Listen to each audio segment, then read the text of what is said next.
día 20, no, 27. ¿Y Santa Teresa qué? ¿3 o 6. Bueno, hermanos, bendecido día. Estamos a 7 de abril y estamos en la congregación Casa de Vida en Santa Teresa 6, Huehuetoca. Esta es la tercera parte y última del tema de la soberanía de Dios. Anteriormente habíamos hablado qué es la soberanía de Dios, que dijimos que es una suprema autoridad, que Él no se sujeta a nadie y que Él tiene una autoridad libre y competente, y que por sobre todo su autoridad de Él se va a imponer, su voluntad de Él. Y también hablamos del tema del libre albedrío. El libre albedrío es una cualidad que Dios decidió en su soberanía darnos a nosotros. El libre albedrío nos permite a nosotros tener libertad para decidir, para tomar decisiones buenas o malas. Ese es el libre albedrío. Hablábamos del calvinismo, que se había iniciado con Juan Calvino, pero de hecho inició desde Agustín de Hipona. Lutero también lo compartía y Calvino fue el que, digamos, que lo consolidó. El calvinismo, comentamos que habla que la soberanía de Dios significa que Dios ya tiene todo predestinado, que cada acción que nosotros hacemos realmente es Dios quien nos está haciendo hacerla. Y comentamos que nosotros no estábamos de acuerdo con eso. ¿Por qué? Porque si Dios es el responsable de cada acción que nosotros hacemos, eso incluye el pecado. Y no podemos decir que Dios es el responsable de nuestro pecado, porque eso es blasfemo.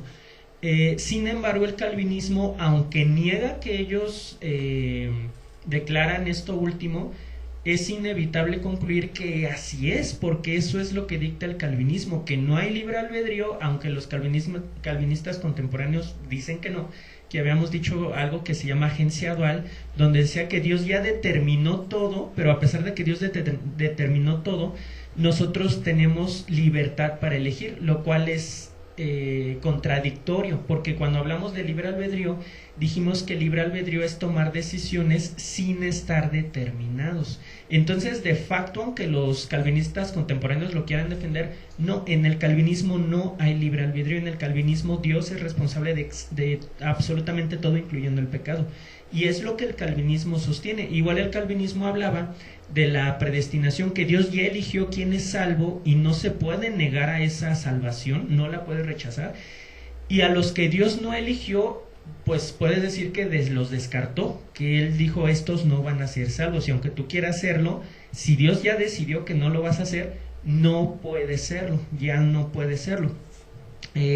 Igual nosotros no estamos de acuerdo con ello, porque la palabra dijo que dice la palabra que Dios, Jesucristo dio su vida pues para la salvación de todos. Igual la palabra dice que Dios no quiere que ninguno se pierda, sino que todos vayan al arrepentimiento y a la vida eterna en Cristo Jesús. Por eso no estamos de acuerdo con el calvinismo, aunque hay versículos específicos que pareciera que sí lo apoyan, como lo vimos en la segunda parte. Se analizó cada uno de ellos a detalle para demostrar a qué se referían esos versículos, que la mayoría de las veces, como aquí vemos en esta última, en esta diapositiva que está presente, los profetas, los apóstoles y los patriarcas de Israel, Abraham, Isaac, Jacob, son quienes realmente fueron predestinados, seleccionados y escogidos. Jesús dijo, ustedes no me eligieron a mí, yo los elegí a ustedes. Pero él estaba hablando de los apóstoles, porque cuando vemos también en Lucas, dice que Jesús pasó toda una noche en oración y al día siguiente él escogió a 12 de ellos. Entonces, cuando la Biblia habla de yo te escogí, no tú a mí, o está hablando de apóstoles, o está hablando de profetas, o de los patriarcas. Pero fuera de ellos, y sobre todo como aquí dicen, ellos son quienes realmente fueron predestinados, seleccionados o escogidos, basando en la presencia de Dios. Igual hablamos de qué fue la presencia, para cumplir ese rol específico. Pero una vez cumplida la función del pueblo judío de recibir la palabra de Dios, recibir al Mesías prometido y de haberse sellado la profecía, haberse llevado la palabra de Dios al mundo a través de los apóstoles con su fundamento apostólico que es la Biblia, a partir de ahí ahora todos podemos formar parte de la promesa si decidimos aceptar el llamado al arrepentimiento y salvación en Cristo Jesús. Entonces todos podemos, es la realidad, sí, todos, no los escogidos, los elegidos, los preseleccionados, no, todos. siempre y cuando decidamos en nuestro libre albedrío aceptar el llamado al arrepentimiento y aceptar a Cristo Jesús como nuestro único Señor y Salvador. Esa es la realidad y así es como la Biblia lo presenta. Todo depende de tu decisión, por eso la importancia de las decisiones y la responsabilidad que se nos da a nosotros cuando ya se nos dio ese libre albedrío. A mí me gusta siempre, por obvias razones, poner el ejemplo del médico. ¿Qué tan importante creen que sea la decisión que un médico tome? Un urgenciólogo, un cirujano, decide mal, alguien se puede morir. Entonces, toda decisión es importante y pues si nuestras decisiones se las delegamos mejor a Dios de, ¿sabes qué? Yo no sé, y ya la realidad no sabemos, mejor tú dime, pues te da tranquilidad. Es como estás enfermo y pues estás mal, o no sé, tienes un sangrado, no sabes qué hacer. Al médico, él sí sabe, un médico competente, claro, él sí sabe, y eso te da tranquilidad. Dices, ya llegué, ya estoy en buenas manos, ahora sí que ellos me resuelven. Así nosotros cuando vamos a tomar una decisión y no sabemos, pues mejor tú, Dios, tú sí sabes, yo no. Ahora, hay un libro que se llama Teología Arriana y estos párrafitos son rescatados de este libro. William Witt expone experto en Arminio, está en lo correcto al afirmar que la principal preocupación de Arminio no era el libre albedrío, no era lo que más le preocupaba, sino la relación de Dios con las criaturas racionales, y en especial la gracia de Dios abundando en relación con ellos como resultado de su naturaleza, que es amor. La mayor preocupación de Arminio era evitar hacer de Dios el autor del pecado, porque como dijimos, el calvinismo, aunque lo nieguen, convierte a Dios en el autor del pecado, y pues eso es ultra blasfemo. Para decirlo sin rodeos, Arminio pensaba que Dios no podría preordenar o causar directa o indirectamente el pecado y el mal, aunque quisiera, porque Él es santo, 3 veces santo. Lo que Él no haría, pues esto haría que Dios fuese el autor del pecado. Entonces, todo lo que yo les he comentado, como no les había puesto otros autores, dice, pues a lo mejor eso dice Oscar. No, ciertamente desde Arminio y todos los que están de acuerdo con el arminianismo, pero hay otra vez paréntesis, no somos ni calvinistas ni arminianistas, somos cristianos, porque tampoco todo lo del arminianismo está bien. Lo que a ellos les preocupaba era eso, es que si tú te vas a la predestinación y a que Dios está controlando absolutamente todo sin dar libertad de decisiones, pues Él también tiene responsabilidad en el pecado y nosotros no. Eso es lo que decimos responsabilidad moral. Si Él lo está haciendo, el que es responsable del pecado es Él, no nosotros. Ese es el problema totota del calvinismo. Entonces, continúa, dice, esta criatura, está hablando de nosotros, que es lo que el calvinismo sostiene. Esta criatura no tiene otra opción más que pecar. Está hablando del hombre que no conoce a Dios. Pues abandonada a su propia naturaleza, aclarando, dijimos que en el calvinismo hubo personas, humanos que Dios no eligió. Y aquí está hablando de esas personas que Dios no eligió. Esta criatura no tiene otra opción más que pecar.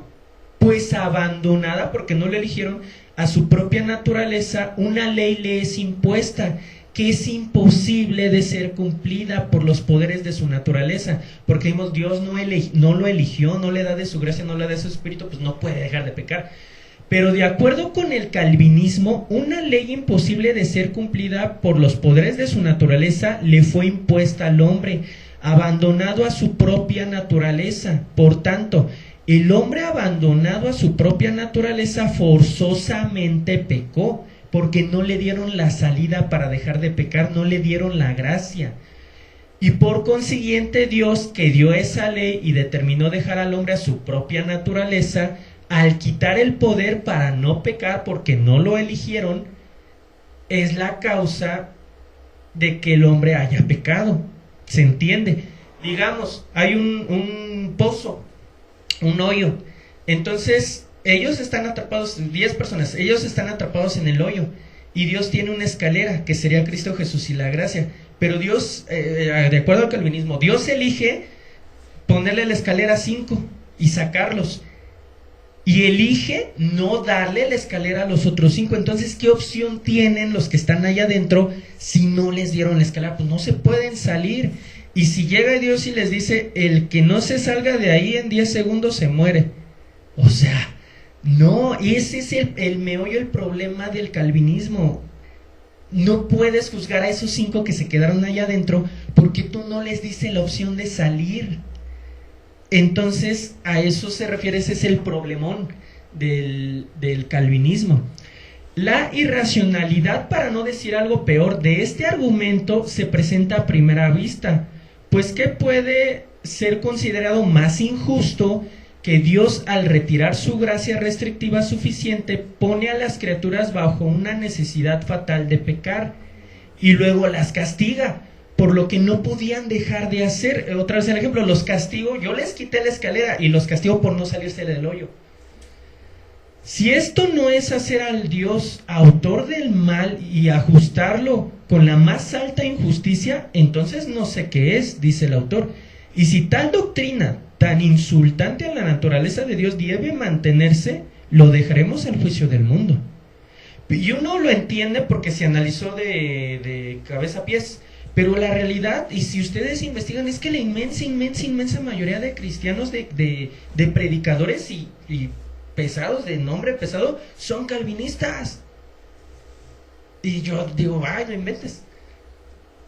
Entonces, retomando la soberanía de Dios, rescatando esta frase, todos podemos formar parte de la promesa si decidimos aceptar el llamado al arrepentimiento y salvación en Cristo. Ok, ahí estamos de acuerdo. Estamos en desacuerdo con el calvinismo, estamos de acuerdo en el arrianismo en el tema de la soberanía irresistible, que tú lo eliges. Dios te busca a todos, Dios llega y a todos les toca el hombro, a todos les pregunta Dios, ¿vienes? ¿Aceptas a mi hijo para ser salvo? ¿Quieres vivir eternamente? Dios les pregunta a todos. Estamos de acuerdo, pero ya cada quien lo decide. Pero ahí hay unas preguntitas que nosotros nos podemos llegar a hacer. Por ejemplo, ¿y los que murieron antes de Jesús? ¿Nunca se han preguntado? ¿Y los que viven en países donde no se permite predicar? Que realmente de veras de veritas no se les pudo llevar el evangelio, y los que realmente no lo recibieron, que con ellos. Entonces, los que murieron antes de Jesús, aquí hay 2 versículos que se pueden interpretar de diferente manera, pero es útil leerlos. En 1 de Pedro 4, del 4 al 6 dice, a estos les parece cosa extraña que vosotros no corráis con ellos en el mismo desenfreno de disolución. Dice a los del mundo, a ustedes cristianos, les parece raro a los del mundo que ustedes no vayan al despapalle con ellos. Y os ultrajan, pero ellos darán cuenta al que está preparado para juzgar a los vivos y a los muertos. Porque por esto también ha sido predicado el evangelio a los muertos, para que sean juzgados en carne según los hombres, pero vivan en espíritu según Dios. Entonces aquí hay 2 interpretaciones probables. Dice, porque por esto también ha sido predicado el evangelio a los muertos. Ahí podríamos decir, ¿a los muertos o a los muertos espiritualmente? Ahí hay que discernir. Yo en lo personal, yo llego a considerar que habla de los muertos espiritualmente, porque previamente está hablando de la gente del mundo, que están muertos espiritualmente. Yo en lo personal considero que se refiere a los muertos espiritualmente. Y esto es en 1 de Pedro 4, del 4 al 6. Y en 1 de Pedro 3, del 18 al 20 dice, porque también Cristo padeció una sola vez por los pecados, el justo por los injustos, para llevarnos a Dios, siendo a la verdad muerto en la carne, pero vivificado en espíritu, en el cual también fue y predicó a los espíritus encarcelados, los que en otro tiempo desobedecieron, cuando una vez esperaba la paciencia de Dios en los días de Noé, mientras se preparaba el arca, en la cual pocas personas, es decir, 8, fueron salvadas. Entonces aquí también llama la atención que dice, en el cual también fue y predicó a los espíritus encarcelados. ¿Ok? Y después dice, a los que en otro tiempo desobedecieron, cuando una vez esperaban en paciencia los días de Noé. ¿Ok? E igual ahí se puede interpretar de diferentes maneras. Está diciendo literalmente que Jesús fue a predicarle a los que ya habían muerto o estaban encarcelados. Dependiendo de la versión en la que uno lo lea, hay versiones que en lugar de decir predicó, dice y fue y se presentó a los espíritus encarcelados. Y hay autores, teólogos, que hablan que estos espíritus encarcelados pues son demonios que están encerrados en esas prisiones que frecuentemente se habla, en esos ángeles caídos que están encarcelados, como que les dijo, miren, ya gané, ya lo hice. Entonces ahí le digo, queda mucho a discernimiento entender, ¿se les ha predicado o no a los muertos? A los que estuvieron antes que Jesús. Pero eso lo podemos contestar con las siguientes dos preguntas. Aquí dice, ¿y los que viven en países donde no se permite predicar, qué con ellos? Y aquí les pongo un videito que habla un poquito al respecto de esto. No se los voy a poner todo, nada más el principio y el final, para que no se alargue tanto. Imagina que una noche te vas a dormir y en un sueño aparece alguien que nunca esperabas ver. A Jesús. Te habla, te mira con una intensidad que te atraviesa el alma. Y cuando despiertas, algo en ti ha cambiado para siempre. Esto no es solo una historia aislada. Millones de personas en países musulmanes aseguran haber tenido esta experiencia. En este vídeo, Lee Strobel nos cuenta algunos de estos impresionantes testimonios y nos responde a dudas que todos hemos tenido. ¿Realmente Dios se oculta de nosotros? ¿Por qué no se hace más obvio? Vamos a verlo. Cristo apareció cuando estaba muriendo y estaba en el infierno, y tuvo la oportunidad de decir que creía.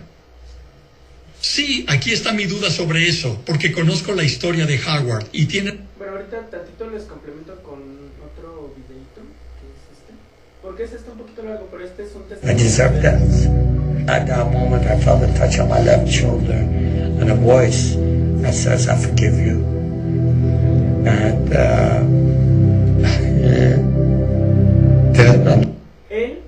Él es un ex líder de Hamas. ¿Se acuerdan del video que vimos de los musulmanes que mataron a los cristianos? Él era de ese grupo. No de los que exactamente que vimos en el video, pero de ese grupo musulmán. ¿Ok? Y él está contando un testimonio. Ahorita dijo que él estaba en la cárcel. Bueno, la historia completa es que él estaba en la cárcel y se le presentó un varón que irradiaba luz. Y ese varón, él le dio miedo y él se fue a la esquina de su celda y se cubrió con sus brazos. Y escuchó, porque antes de esto él se puso a orar para pedir perdón y escuchó que este varón de luz le decía, yo te perdono. Y ya de ahí retoma. How could that be possible? Because you and didn't understand. How could that be possible? Because I heard Allah is forgiving and merciful, but we cannot know His forgiveness till the day of judgment. So I said, who are you that forgives me? And I feel forgiven today. And He said, I am the way, the truth, and the life. I did not understand what that means because I had never heard those words. So I said, what is your name? And he said, Jesus Christ. And I fell on the floor. And I just... Entonces ahí vemos como a alguien que nunca se le predicó el evangelio, que nunca había leído la Biblia, Cristo mismo se le presentó. Porque muchas veces... bueno, por ahí continuamos con el... con este... Ay, no. Entonces...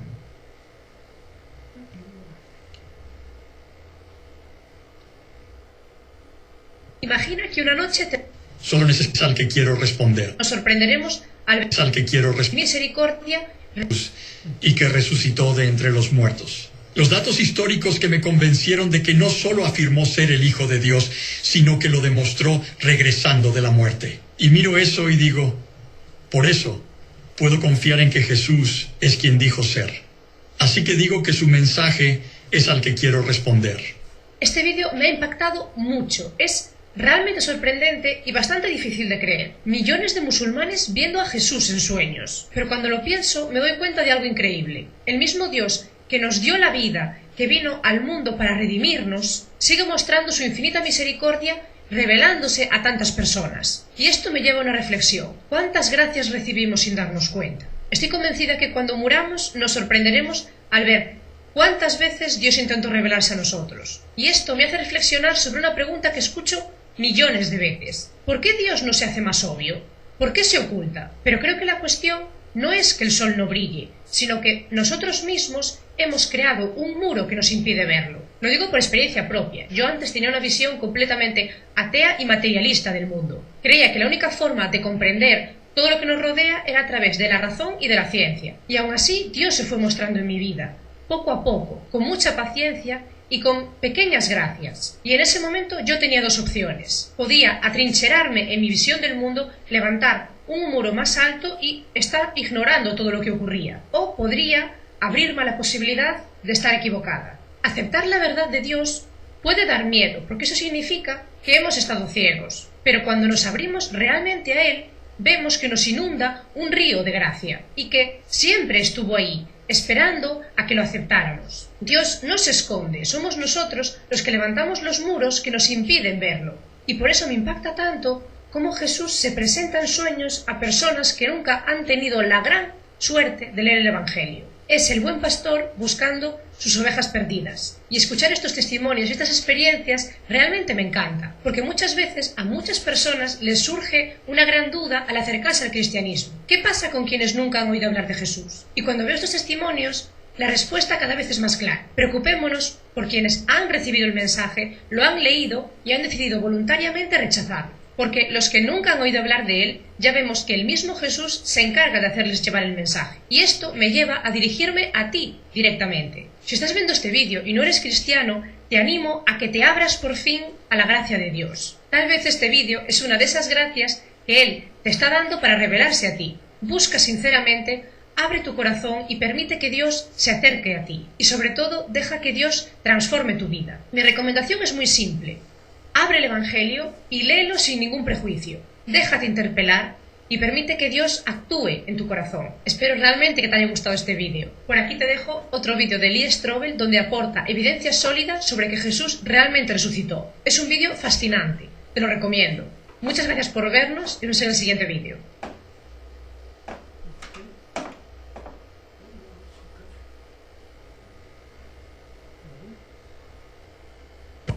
Entonces, esto está dentro de la soberanía de Dios también, porque Él se revela, Él va a ver el modo, pero el punto es que su juicio va a ser justo.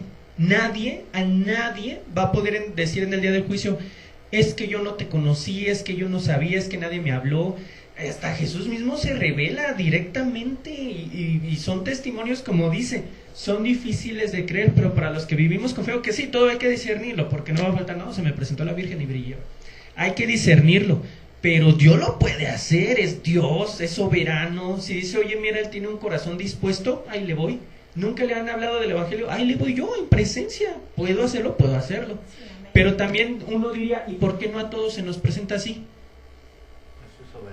En su soberanía. ¿Recuerdan cuando Jesús dijo, porque viste, creíste? ¿Y qué dijo?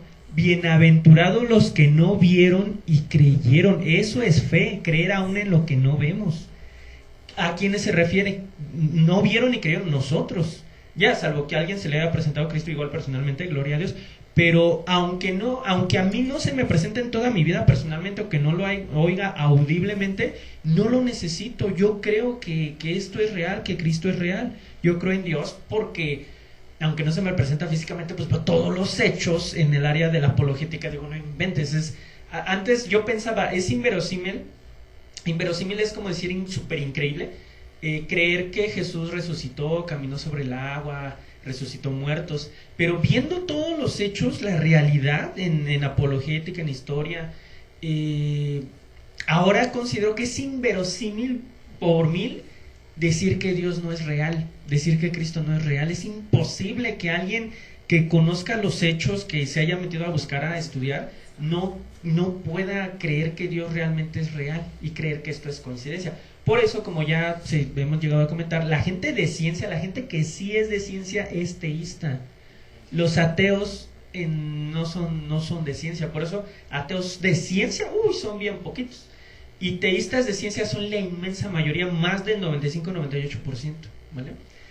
Ok, ahora la tercera, ¿y qué de los que realmente no recibieron el Evangelio? Si es que los hay, porque dijimos que Dios se les puede presentar en Romanos 10, 20, 23 dice, porque las cosas invisibles de Él, su eterno poder, su deidad, se hacen claramente visibles desde la creación del mundo, siendo entendidas por medio de las cosas hechas, de modo que no tienen excusa, pues habiendo conocido a Dios, no lo glorificaron como a Dios ni le dieron gracias, sino que se envanecieron en sus razonamientos, su necio corazón fue entenebrecido. Hay curioso que la Biblia igual habla de los ateos y los llama necios.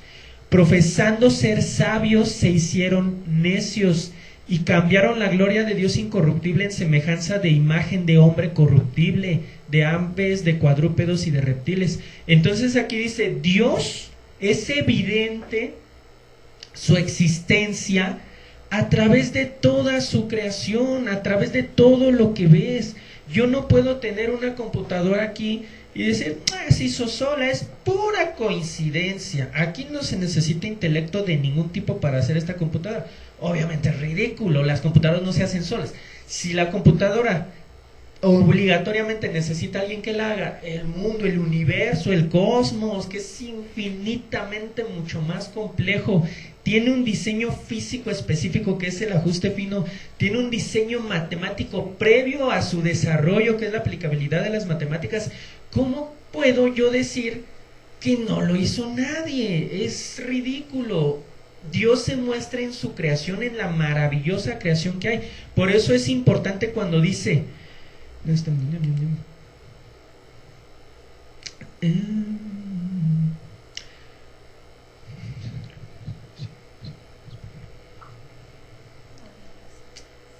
bueno, vamos a leer otros. Porque las cosas invisibles de Él, su eterno poder y deidad, se hacen claramente visibles desde la creación del mundo, siendo entendidas por medio de las cosas hechas, de modo que no tienen excusa. Entonces, si ves que la creación está ahí y la creación necesita un creador, como una pintura necesita un pintor, la pintura no se hace sola. Si hay una pintura es que hubo un pintor, si hay una creación es que hubo un creador. Y tu razonamiento que todos tenemos lo comprendes, y aún así, por la necesidad de tu corazón lo niegas, no tienes excusa. En el día del juicio se te va a juzgar igual, porque o lo conociste a través del Evangelio, o Cristo se te presentó directamente, o la creación misma te lo evidenció. Por eso en el día del juicio no hay excusa. Y ahí ya respondimos las 3 preguntas. Sí, perdón, hermano, dice que los que no conocieron a Dios serán juzgados según la conciencia y las leyes que están. Sí, es cierto, sí, ese también viene. No lo puse, pero sí. Porque nosotros ya traemos la ley moral, que igual en Apologética se llegó a ver. La ley moral es que nosotros como seres humanos ya traemos un diseño, porque Dios nos hizo a imagen y semejanza de Él. Y en ese diseño, aunque nadie te presente ninguna ley moral, la tienes escrita en tu corazón. Tú sabes que está bien y tú sabes que está mal. Tú sabes que matar a un niño está mal, tú sabes que robar está mal, tú sabes que abusar, que golpear está mal, tú sabes que mentir está mal, y lo tienes grabado en tu corazón. Y si aún así lo haces, por la ley que tú ya traías tatuada, digamos, por esa ley se te va a juzgar. Por eso no van a tener excusa en el día del juicio nadie. Y esto entra dentro de la soberanía, porque en ese día del juicio pues nadie se va a poder quejar.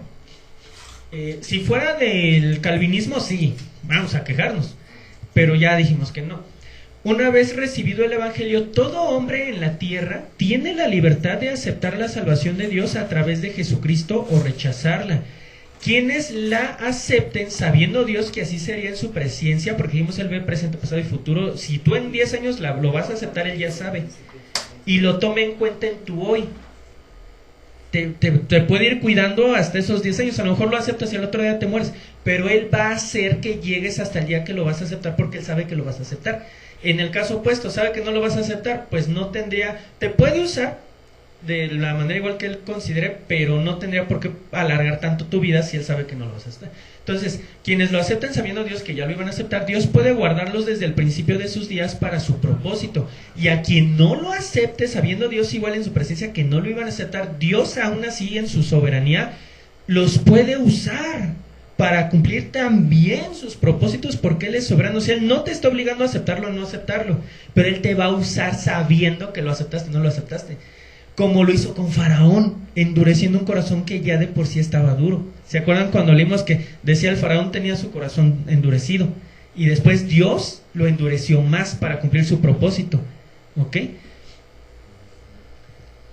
¿Por qué Dios permite el mal? A eso es ya cuando se va a hablar del tema de la justicia de Dios, pero es como un poquitito. Aquí, por ejemplo, hablamos de dos tipos de mal. Existe el mal moral y el mal no moral. El mal moral es lo que sucede por las acciones del hombre. Ahí Dios no interviene, pues quitaría el libre albedrío. Si alguien tiene un arma y la detona, eso lo está decidiendo la persona. No es Dios quien lo está decidiendo. Y ese es un mal moral. O sea, hubo un mal porque alguien decidió hacer el mal. Ese es un mal moral. ¿Qué es el mal no moral? Es el mal que no depende de nuestras decisiones y acciones. Por ejemplo, no sé, un tsunami mata a gente y hay dolor y eso es malo, pero nadie directamente lo eligió. Ese sería un mal no moral. Sin embargo, aquí puse un paréntesis, la determinación real es muy ambigua. ¿Por qué? Porque, por ejemplo, no sé, yo podría hablar de una enfermedad y decir, ¿por qué me enfermé? Eso no estaba en mi control. Pero si uno en sus prácticas tenía factores de riesgo para enfermar y te enfermaste, pues es parte de las acciones que tú hiciste. Por ejemplo, no sé, digamos que un niño nace a los 5 años le detectan leucemia, que es cáncer en la sangre. Él no fumó, él no tomó, él no hizo factores de riesgo. Entonces uno diría, Dios, ¿por qué mal moral? Y ahí habría dos probabilidades. ¿Quién sería responsable? Si uno interroga muchas veces a los papás, hubo ácido fólico en tu embaracito, llevaste un buen control, hay antecedentes familiares de eso, de enfermedades de ese tipo, que casi siempre sí las hay. Entonces ahí uno podría ver que sí había cosas que se asociaron para que eso pasara. Pero hay ocasiones donde no hay cosas directamente que se asocien.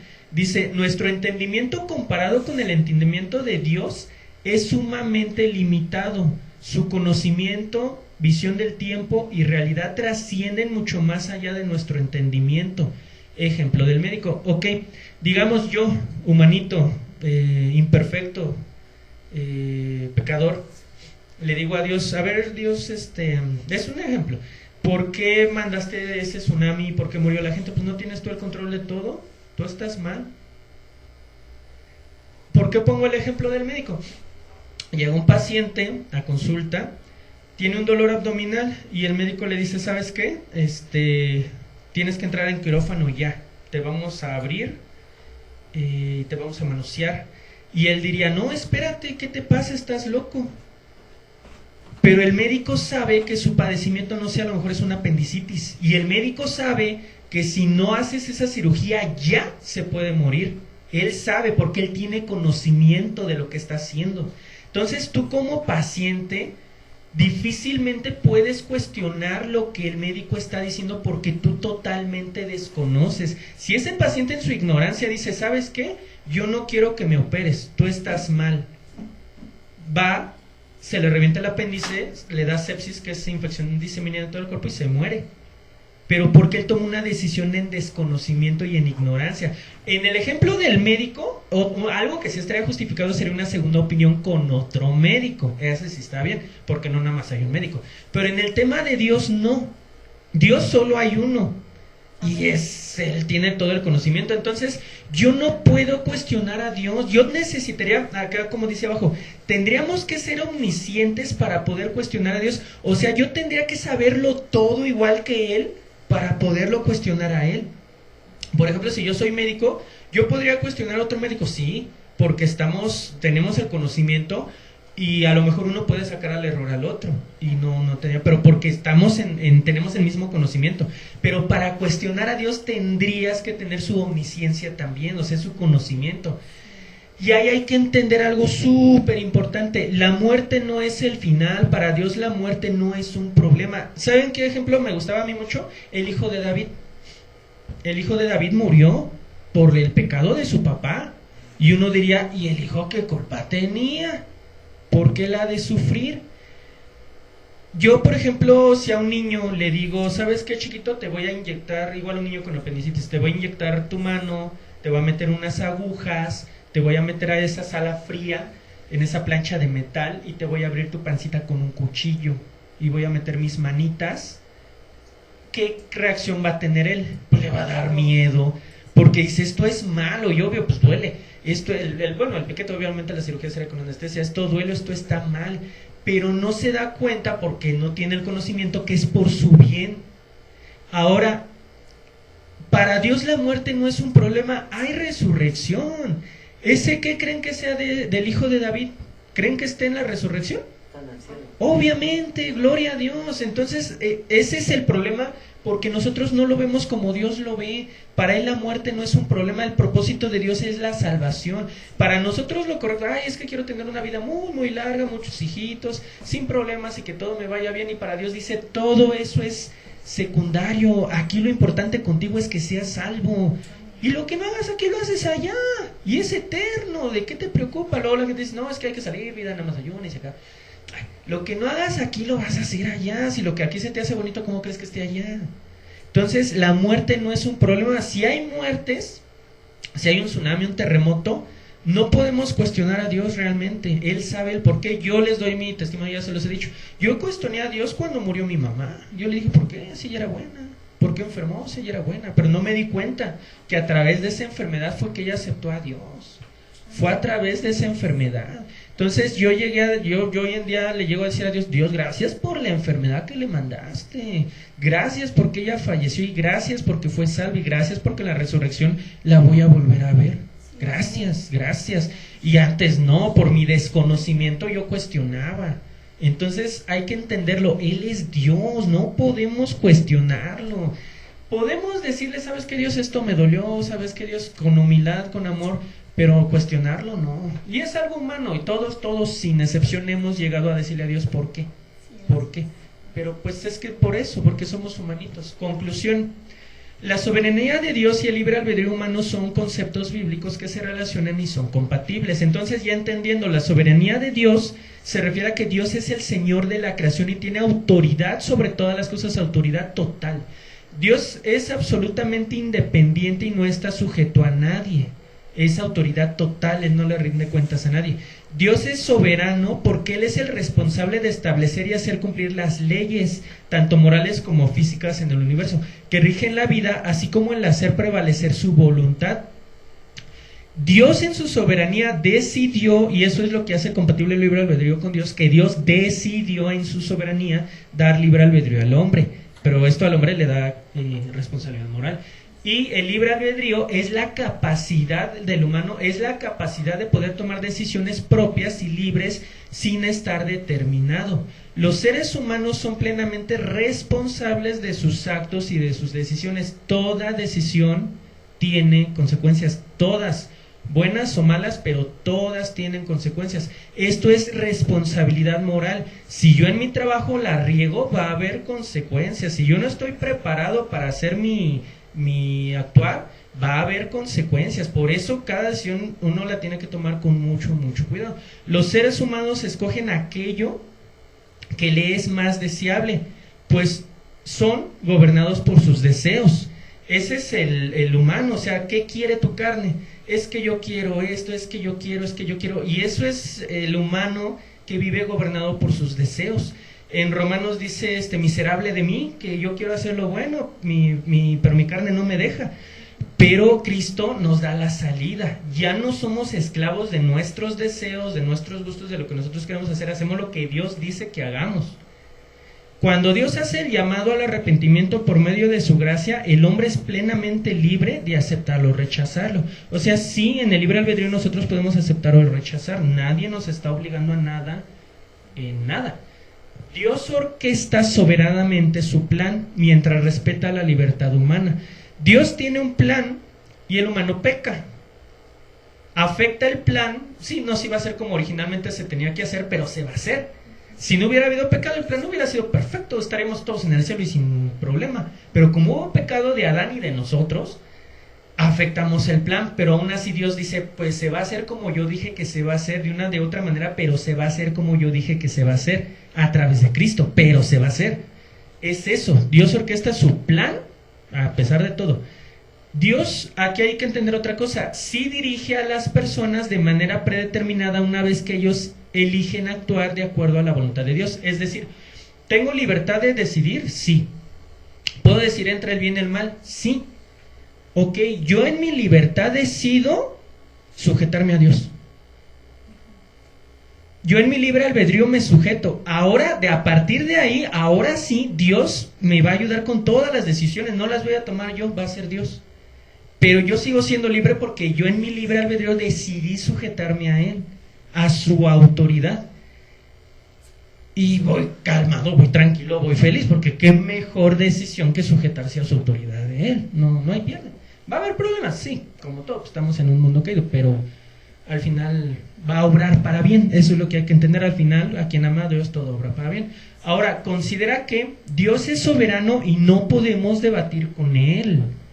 No hará lo que tú creas que es mejor. Hace lo que Él desea porque Él desea. Lo que Él desea es siempre lo mejor, aunque nosotros no entendamos. Cuando mi papá enfermó, pues yo quería que Él sanara, todos, toda la congregación, y todos unánimes en oración y acá y allá, bonito, pero Él falleció, mi papá falleció, y yo lo entendí, ya gracias a Dios ya estaba ahí mucho mejor parado, y yo lo entendí, yo dije, gloria a Dios, si fallece, si es su voluntad, gloria a Dios, porque su voluntad es buena, es buena, es buena. Muchos no lo van a entender. Oye, ¿cómo das gracias a Dios que tu papá murió? Gloria a Dios porque Él es Dios, Él sabe por qué hace las cosas. Mi papá era salvo, gloria a Dios. Entonces, ¿de qué me quejo? Era salvo, eso es lo que importa.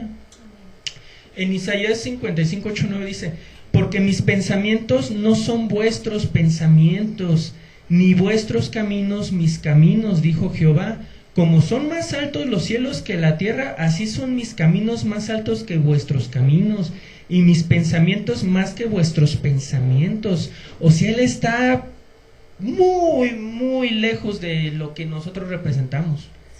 Muy, muy lejos. Es lo que le digo, si por ejemplo en la escuela, bueno, sí pueden, pero rara vez, cuestionas a tus profesores.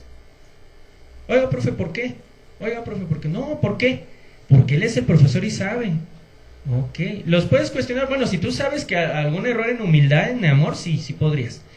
Pero aún así, Él es el profe. Si vas a consulta, ¿te pones a cuestionar al doctor? O antes de entrar en quirófano le vas a decir al cirujano, oiga, mire, así y así. No, porque tú no sabes, Él sí sabe. A lo mejor, como dijimos, un médico a otro sí podría. Pero uno en humildad dice, pues es que Él sabe más. Ora a Dios. Pues no podemos. Sus pensamientos están dimensionalmente fuera de nuestro entendimiento. Él es Dios, Él es Dios. Nadie lo puede cuestionar. A veces Dios es tan bueno que a lo que le pides te dice que sí, pero no porque tú lo quieras, sino porque es bueno y tiene misericordia. Yo me acuerdo, igual les he platicado a mi perrita Canela, ella estaba muriendo y yo estaba seguro que se iba a morir. Y pues yo me puse a orar, yo me puse de rodillas y me puse a llorar porque pues sí me dolía su muerte. Y yo le decía, Padre, si es posible, sánala. Pero yo le decía, pero si ella muere con todo y eso, yo te daré la gloria y la honra. Yo le dije. Y él me vio roto, él me vio humillado. Y que la levanta media hora después de la oración y ya estaba como si nada. No, yo me quedé de wow. Dije, no inventes, wow. Ahora sí que como decía mi perrita, wow. Y dije, wow, no. Y es que hay gente que cree que puede convencer a Dios. No, me voy a poner a ofrendar más, voy a ayunar más, voy a hacer esto para convencerlo. No, tú solo preséntale tu corazón como está. Si te duele algo, preséntaselo, humíllate y ponlo en sus manos, sabiendo que si haces eso y se soluciona, gloria a Dios. Y si no se soluciona, también gloria a Dios, porque en tu fondo sabrás que fue lo mejor. ¿Vale? No puedes declarar, ni decretar, ni exigir. En tu trabajo exiges a tu jefe, en tu país exiges a tu presidente, vas a su casa y le dices, le exijo. En tu escuela le exiges a tus directivos. ¿Crees que le puedes exigir al Creador? Ahora sí que, como dirían, ubícate. ¿Quién eres tú y quién es Él? Decía el pastor, la pulga de la pulga de la pulga, en humildad. Pero Dios es Dios, o sea, es un respeto, total.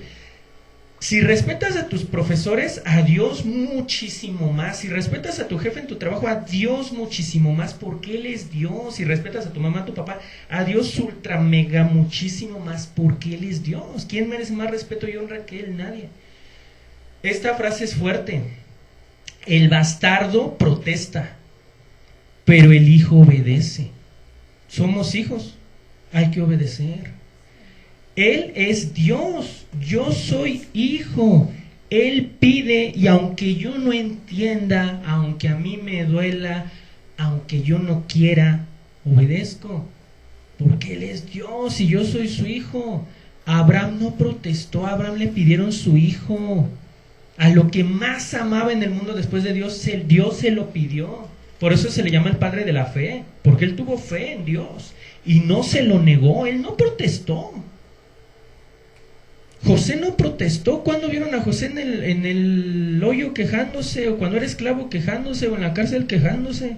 Todo tuvo un propósito. Nosotros la verdad quisiéramos que todo fuera miel sobre hojuelas. No, un día a lo mejor no vas a tener que comer, dale gloria a Dios con eso. Un día vas a estar enfermo o vas a tener un familiar enfermo, dale gloria a Dios con eso. Decía un versículo, aunque la higuera no florezca, con todo y eso te alabaré. Hay que entenderlo, tengamos o no tengamos, estemos o no estemos, o con lo que tengamos, hay que alabarlo. ¿Puedes pedirle lo que quieres? Sí, pero no exijas, clama, ruega y que se haga su voluntad, porque su voluntad es mejor que la tuya. ¿Vale? Reflexión final. Al final habrá dos tipos de personas. Las personas que le dirán a Dios, yo le digo a Dios, Dios, hágase tu voluntad. Jesús, ¿qué dijo? Padre, si puedes, pasa de mí esta copa. La copa es la copa de la ira, es toda la paga del pecado. Jesús, Padre, porque él ya sabía cómo iba a ser todo. Padre, si es posible, pasa de mí esta copa. O sea, si es posible, Dios, decía Jesús su hijo, si es posible, no me hagas pasar por esta situación. Si es posible, no le exigió. ¿Y qué dijo después? Pero que se haga tu voluntad y no la mía. Y Dios le dijo, es mi voluntad, no hay otra manera de que la humanidad sea salva, no por nosotros. Y él se sujetó y él obedeció. Entonces, aquellos que los que le dicen a Dios, hágase tu voluntad como Jesús lo hizo, son aquellos que en su libre albedrío eligieron aceptar la voluntad de Dios, la cual fue siempre la salvación de la humanidad, aceptando a Jesucristo como su Señor y Salvador, siendo justificados en Él para vida eterna. Esa siempre ha sido la voluntad de Dios, que la humanidad sea salva, que se justifiquen de sus pecados en la sangre de Cristo, que lo acepten como su Señor y Salvador. Esa es la voluntad de Dios. Ya estando ahí, su voluntad es vayan y hagan discípulos. Enseñen lo que yo les enseñé. Esa es su voluntad, esa es su voluntad. Y va a haber otros que a los cuales Dios le dice a la persona, hágase tu voluntad. Dios le dice a la persona, hágase tu voluntad. Aquellos que en su libre albedrío eligieron rechazar la voluntad de Dios, menospreciando el sacrificio de Jesús, aún sabiendo que conllevaría la condenación en el lago de fuego. Dios les dice, mi voluntad es que seas salvo, mi voluntad es que vivas eternamente, que aceptes a Cristo. Y el humano dice, no quiero. Y Dios les dice, yo no te voy a obligar, hágase tu voluntad. Entonces cada quien es condenado o salvado por la decisión que toma. ¿Qué peso tiene? Y obviamente la decisión más importante, ¿qué peso tiene de la decisión de aceptar a Jesucristo? ¿Vale? Y pues ya sería todo. ¿Dudas? ¿Comentarios? Ahí se puede poner el ejemplo también de David, hermano. Cuando el hijo Dios determina que muera, Sí. y él se pone a ayunar. Ah, sí, sí. Pero él le dicen sus siervos, ¿cómo, Señor? Pues ya tu hijo murió y ahora sí ya quieres comer. Dice, pues es que mientras estaba el niño en esa situación, ¿no? A Y ver, él sí. acepta la... Sí, David, cuando su hijo enfermó, y él sabía porque Dios se lo hizo saber, porque fue por su pecado, porque Urias murió, él lo mató, literalmente lo mató. Hubo adulterio y son pecados fuertes. Que igual, siempre paréntesis, David es el varón conforme al corazón de Dios, o sea, nadie en esa área excepto Cristo se le comparó, que igual sí cayó en un pecado, pero no lo vivió practicando, es la diferencia. Se arrepintió. Cuando el hijo enferma, a David le dolía, pues es su hijo. Ustedes que han tenido hijos saben lo que es amar a un hijo. Le dolía, y él le pedía y le rogaba a Dios que no muriera. Pero Dios ya lo había determinado. Y sus criados, cuando el niño murió, les dio miedo. Híjoles, si anda así de mal, ahorita que el niño estaba vivo, ahorita que le digamos, híjoles, ¿cómo se irá a poner? Cuando le dicen, ¿sabes qué, David? Tu hijo ha muerto. Él se levantó, lavó su cara y fue a adorar a Dios. Y le preguntaron, ¿por qué estás tan tranquilo si cuando el niño vivía estabas rotísimo? Y David contestó, porque mientras él vivía había esperanza de que pudiera ser sanado, pero ya que él murió ya no hay nada que hacer. Voy y alabo a Dios. No se quedó llorando, no se tiró al piso, buscó consuelo en el Creador y se lo dio, y le dio más hijos. Y le dio promesa que sus hijos iban a estar en el trono, Salomón. Entonces, pues Dios es soberano, Dios es bueno, Dios es santo, Él no provoca el pecado es el mal uso de nuestra libertad. Una libertad que tenemos, y si somos sabios, la vamos a usar para sujetarnos y hacernos esclavos de Cristo Jesús. ¿Ok? Lo que el mundo te dice, no, la libertad, no, ¿qué creen? Que la gente que vive en el mundo pecando, pensando, no, yo soy libre y hago lo que quiero, son esclavos del pecado. Y la Biblia dice que el que te vence te haces esclavo del que te venció. ¿Puedes dejar de tomar? No puedo. Eres esclavo del pecado. ¿Puedes dejar de fornicar? No puedo. De mentir, pecados X, Y. Eres esclavo. Yo prefiero ser esclavo de Cristo y no esclavo del pecado. Dios me da libertad, ¿le uso para pecar? No, me lo uso para sujetarme a Él. Mejor. ¿Vale? Bueno. Pues vamos a orar para terminar, hermanos.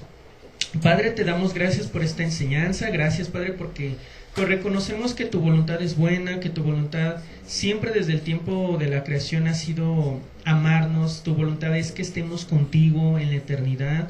Tu voluntad es que seamos gobernados por Cristo Jesús, que vivamos en santidad, que tus promesas lleguen a nosotros. Esa es tu voluntad, Padre. Tan importante es tu voluntad que diste a tu Hijo mismo, a quien más amabas. Dábamos el ejemplo de Abraham. Abraham, tú le pediste a su hijo, pero al final él no necesitó darlo, pero tú sí, Padre. Tú sí diste a tu hijo y te dolió, y lo sabemos, y a él cada laceración que presentó le dolió.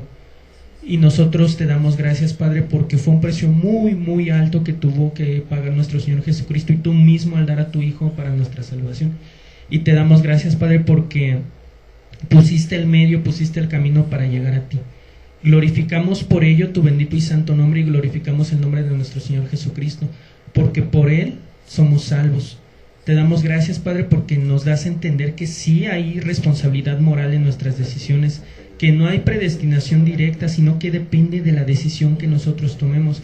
Danos sabiduría, Padre, para tomar decisiones sabias, para ponerte a ti en primer lugar antes que cualquier otra cosa, antes que cualquier deseo, Padre. Ayúdanos a sujetarnos y voluntariamente a hacernos esclavos tuyos, Padre. Todo lo ponemos en tus benditas y santas manos, glorificamos tu bendito y santo nombre. Te pedimos, Señor, y agradecemos todo esto en el bendito y santo nombre de tu Hijo amado, nuestro Señor Jesucristo. Amén y amén. Amén, hermanitos.